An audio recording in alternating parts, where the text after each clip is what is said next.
Yo la team, j'espère que vous allez bien. Aujourd'hui, on se retrouve pour une nouvelle vidéo pour la suite du remplissage du formulaire de visa long séjour, visa étudiant long séjour. Du coup, on s'était arrêté dans la vidéo précédente, on s'était arrêté à à l'étape 4. Voilà. Donc, il nous reste deux étapes. Bon, en plus l'étape 4, disons trois étapes. Ok. Donc, on arrive sur cette étape-là. Ici, on dit renseigner toutes les informations relatives à votre séjour en France. Si vous le souhaitez, vous pouvez sauvegarder à tout moment votre saisie en cours. Ok, donc détail de votre séjour. Euh, pour rappel, votre destination de séjour est France métropolitaine. Ouais, exact. Ici, on dit d'indiquer date d'arrivée prévue sur le territoire français. Par exemple, ici, en gros, on sait que dans la majeure partie des cas, les cours ici en France commencent en septembre.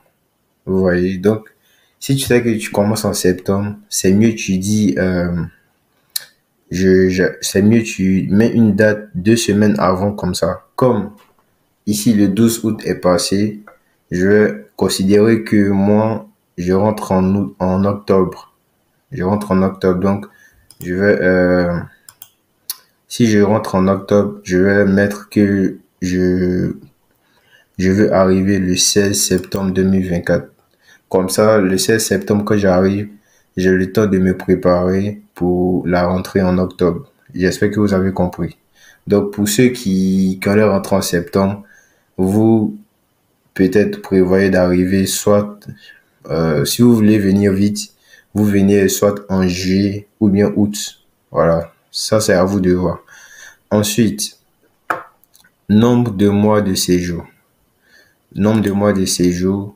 Pour étudiants, hein, c'est supérieur à 1 an. Toujours.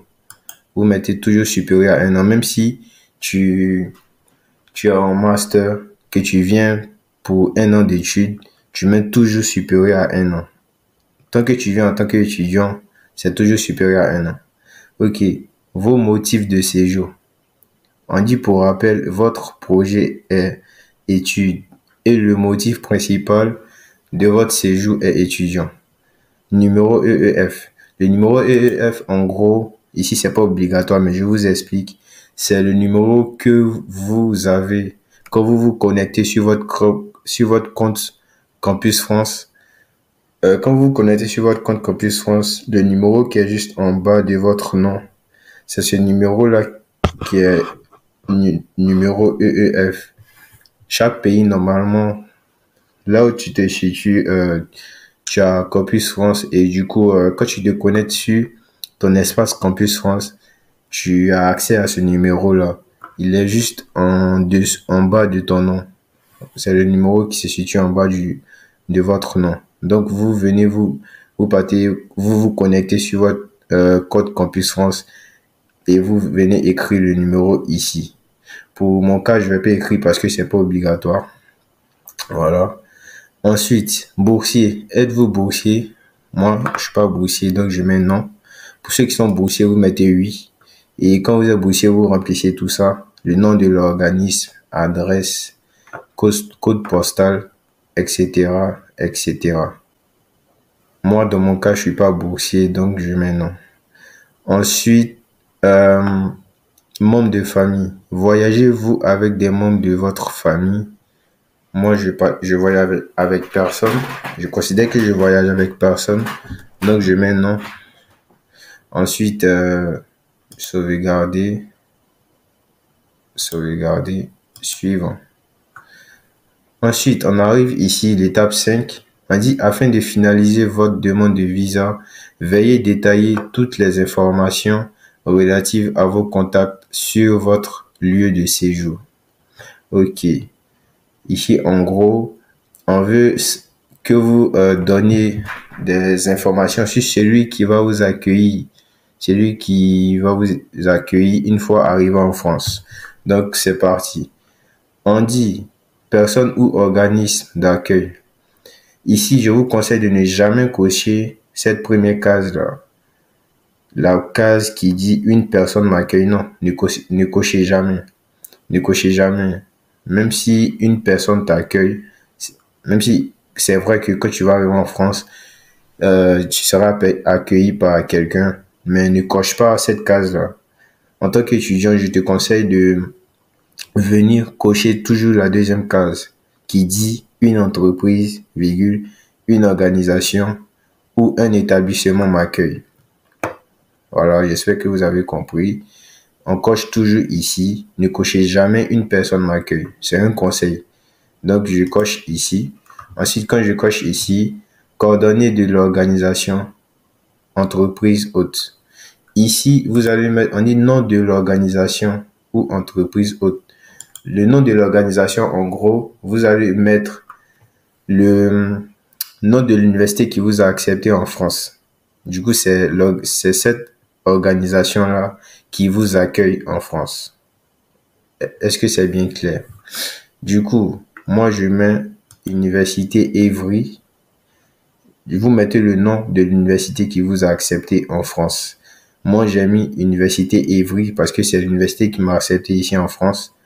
Ensuite, l'adresse, vous mettez l'adresse de l'université qui vous a accepté. J'ai mis une adresse comme ça, 14 rue de la Paix. Ensuite, le code postal, j'ai mis. Vous mettez le code postal de l'université qui vous a accepté en France. Ensuite, la ville, vous mettez la ville où se situe l'université là. Et une fois que vous mettez la ville, déjà eux-mêmes ils savent qu'ils sont en France. Donc, c'est marqué ici France. Je n'ai pas besoin de chercher. Ensuite, numéro de téléphone, c'est pas obligatoire, mais vous pouvez partir sur Google, vous tapez le nom de votre université qui vous a accueilli ici en France et en gros, vous allez tout trouver, tous les coordonnées de l'université, l'email et le téléphone aussi. Donc, en ce qui concerne l'adresse email, moi j'ai mis une adresse mail lambda, une adresse mail comme ça, univevry@gmail.com. En ce qui vous concerne, vous adaptez ça à votre cas. Vous partez chercher l'email sur Internet et vous venez mettre. OK. Ensuite, coordonnées du contact. Moi, dans mon cas, c'est l'université d'Evry.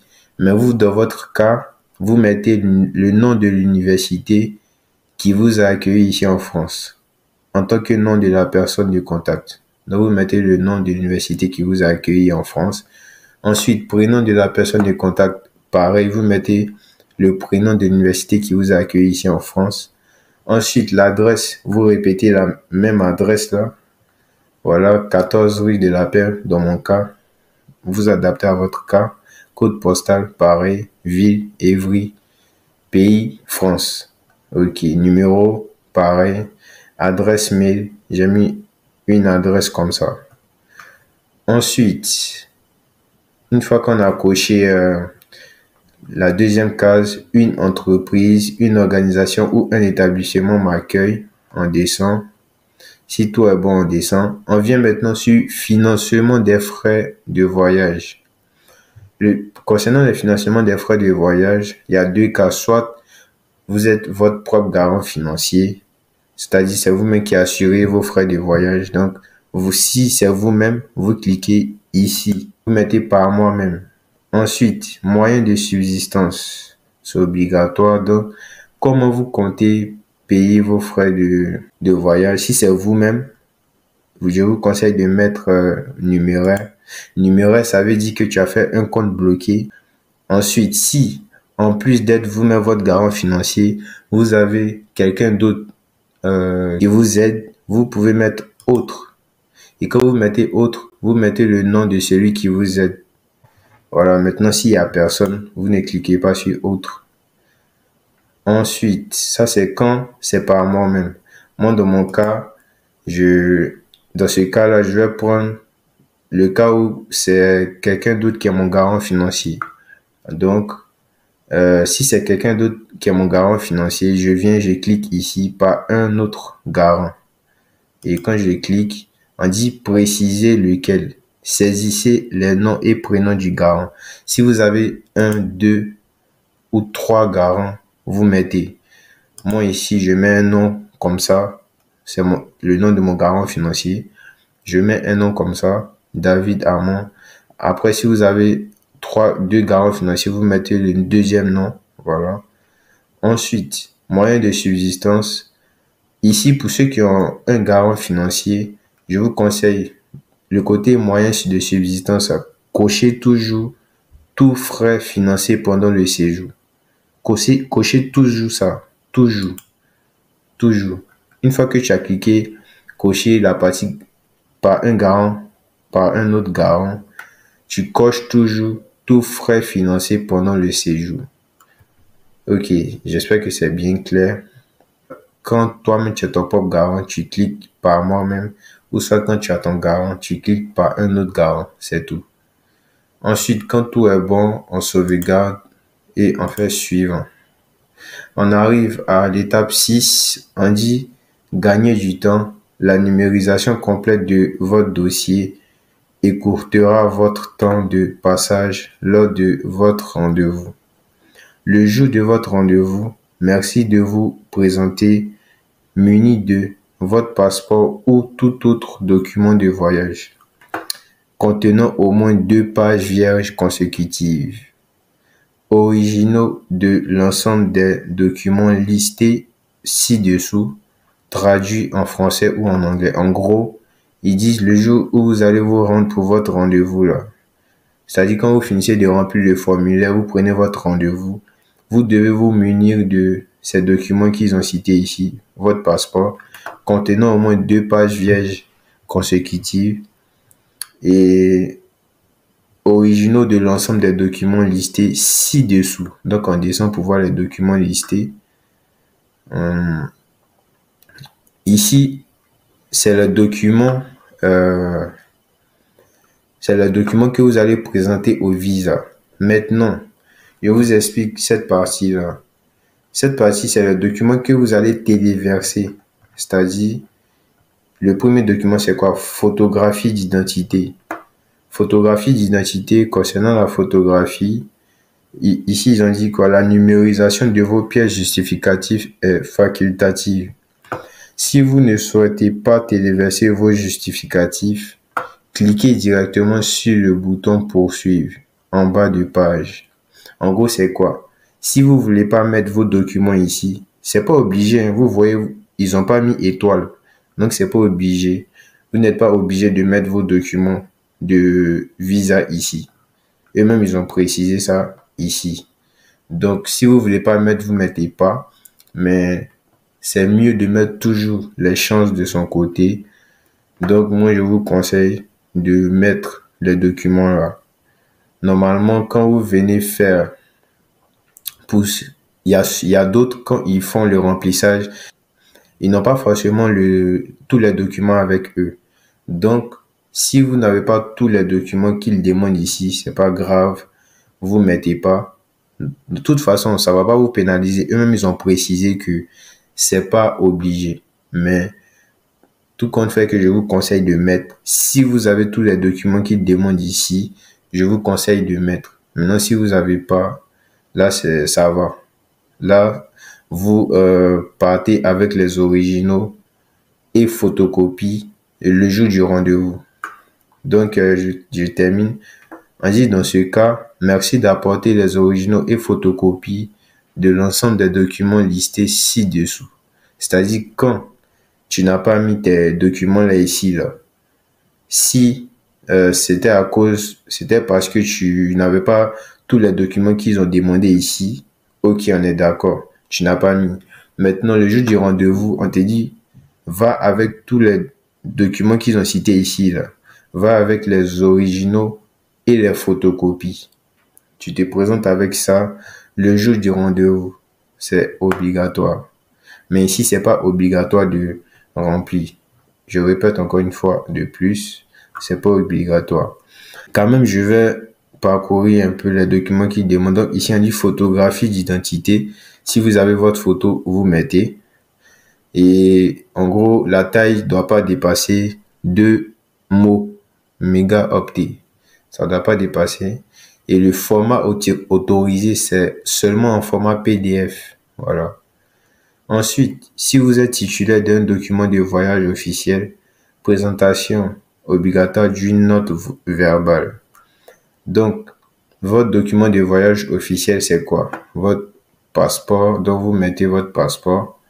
Ensuite, si vous n'êtes pas un ressortissant de votre pays de résidence, preuve de votre résidence légale dans ce pays. On dit si vous n'êtes pas ressortissant de votre pays de résidence. Donc, c'est-à-dire quoi? Si tu es ivoirien, mais tu vis actuellement au Maroc, tu fais ta demande de visa au Maroc, ça veut dire que tu dois présenter ton titre de séjour au Maroc, là. Le titre de séjour qu'ils t'ont donné au Maroc, tu dois présenter ça ici. Donc, ça veut dire, si tu es étranger dans un pays, en Afrique, là, tu es ivoirien, tu vis au Maroc, si tu vis illégalement là-bas, c'est-à-dire tu as fraudé pour arriver là-bas, que tu n'as pas les papiers, ça sera difficile pour toi de pouvoir remplir cette partie-là. Parce qu'on ne remplit pas à moitié, on remplit tout. Si tu peux pas venir remplir 3 parties seulement et puis le reste, tu laisses, non. Si tu commences à remplir, tu remplis tout. Voilà, donc ici, à cause, si tu vis illégalement dans un autre pays, tu pourras pas remplir cette partie-là. Mais par contre, si tu vis légalement, tu présentes ton titre de séjour dans le pays où tu résides actuellement. Donc, une fois que vous présentez ça, après, ici, on dit un document de voyage délivré depuis moins de 10 ans, comportant au moins 2 pages vierges d'une durée de validité supérieure d'au moins 3 mois à la date à laquelle vous avez prévu de quitter l'espace Schengen, ou en cas de long séjour d'une durée de validité supérieure d'au moins 3 mois à la date d'expiration du visa sollicité. Veillez à la transmettre numérisée toutes les pages de votre document de voyage comportant des visas cachés d'entrée et sortie ou toute autre inscription. Ok, donc ici on dit de mettre les visas que vous avez eu avant de faire Campus France. Si tu es déjà allé en France, on dit de mettre tous les visas que tu as eu ici. Voilà. Si tu as eu 3 visas avant de faire Campus France, si tu es déjà venu en France, tu mets tous les 3 visas, les entrées-sorties. C'est ça, les 3 visas. Donc, pour ceux qui ont déjà voyagé, qui sont déjà venus en France, là, mettez tous vos documents de France, là. Voilà. Vos documents de voyage, là, vous mettez ça ici. Si tu as déjà voyagé avant Campus France, je précise. Ensuite, objet du voyage séjour. Pays à procédure EEF études en France. Attestation de préinscription générale par l'application EEF Pastel mentionnant le numéro d'identifiant EEF. Pays hors procédure EEF études en France. Attestation de préinscription ou d'inscription dans un établissement d'enseignement supérieur ou de formation. Donc, pour ceux qui en Campus France dans leur pays, eux, ils présentent seulement attestation de préinscription qui a été donnée par Campus France. Maintenant, pour ceux qui n'ont pas Campus France dans leur pays ici, ils ont mis pays hors procédure études en France. Donc, ça veut dire hors procédure Campus France, vous donnez l'attestation de préinscription dans un établissement d'enseignement ou de formation. Et vous mettez ça ici. Ensuite, pour les pays hors procédure, on dit dernier diplôme obtenu. Vous mentionnez ça ici. Et les ressources, c'est le garant, les papiers du garant. Si vous êtes vous-même votre propre garant, vous présentez votre compte bloqué et votre compte bloqué. Les papiers de votre compte bloqué, vous mettez ça ici. Ou soit quand vous avez votre garant, vous présentez ces papiers ici, les papiers du garant. Voilà. Hébergement, vous présentez si vous avez loué un local pour vous, vous mettez les contrats de bail, avec vous votre signature et la signature du propriétaire, ou soit si quelqu'un vous accueille, bah vous mettez attestation de location de la personne qui va vous prendre en charge côté hébergement. Vous mettez ça ici et vous mettez aussi quelques quittances de loyer de la personne qui prouvent que la personne paye ses loyers ici en France. Et voilà quoi, c'est tout. Donc, concernant l'hébergement, vous mettez tous les papiers de votre garant d'hébergement ici. J'espère que c'est bien clair. Et une fois que vous avez rempli tout ça, vous venez, vous poursuivez. Mais je répète, c'est pas obligé. Donc, ici, moi, je remplis pas, je me poursuivre. Pour ceux qui n'ont pas rempli, voici ce qui va sortir. Attention, tous les documents requis pour le dépôt de votre ou vos demandes n'ont pas été téléversés. Souhaitez-vous quand même poursuivre? Moi, je poursuis. Oui. Ensuite, ici, ils ont mis validé.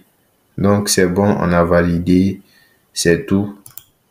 C'est là la fin du remplissage du formulaire demande de visa étudiant long séjour. On arrive à la fin. Une fois que vous arrivez ici, vous pouvez voir les récapitulatifs. Vous téléchargez ici votre truc en PDF. Et une fois que vous téléchargez, vous venez voir le récap ici. Ici, il y a tous les récapitulatifs du remplissage que vous avez fait. Voilà. Je vais pas que la vidéo soit trop longue. Donc, j'espère que vous avez compris comment faire le remplissage du formulaire demande de visa étudiant long séjour. Et si vous avez des questions, s'il y a des parties où vous n'avez pas compris, il y a des parties où vous voulez poser des questions, n'hésitez pas à les poser en commentaire. Je vais répondre. Je vais répondre. Sur ce, on se dit ciao.